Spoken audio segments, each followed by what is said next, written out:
Hachette Audio presents A Survivor's Education, Women, Violence, and the Stories We Don't Tell.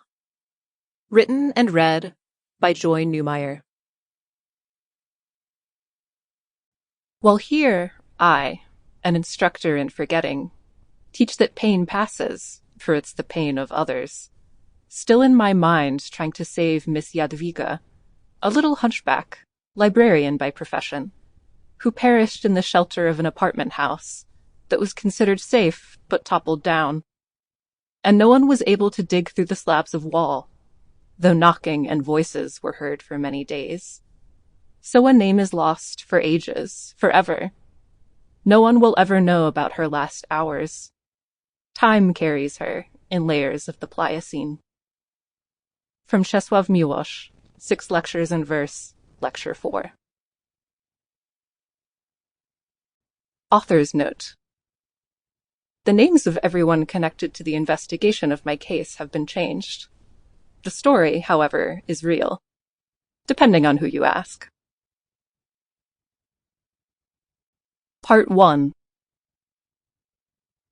Prologue. A Magic Mountain. The fog hangs low as I slip out the door and onto Arlington Avenue. It could be any season or year. In the Berkeley Hills, there is no winter or summer, spring or fall. Plants bloom in January, and micro-down jackets guard against the chill that descends with the creeping mist. Like a California reincarnation of the Magic Mountain, Berkeley's hills seem to stand outside time.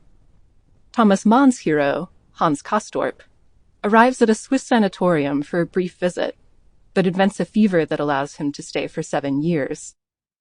He discusses love and death at deliriously high altitudes, far from the war that will soon break out below.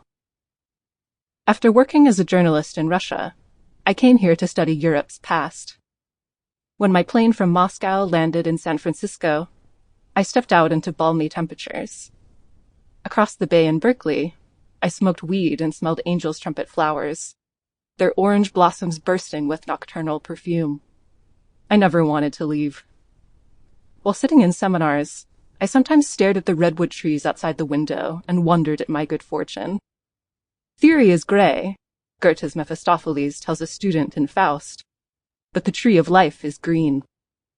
Silver fog and emerald branches, Berkeley had it all. Time, however, can only be suspended for so long. At the end of the novel, Castorp comes down from the mountain and into the trenches. Sample complete. Ready to continue?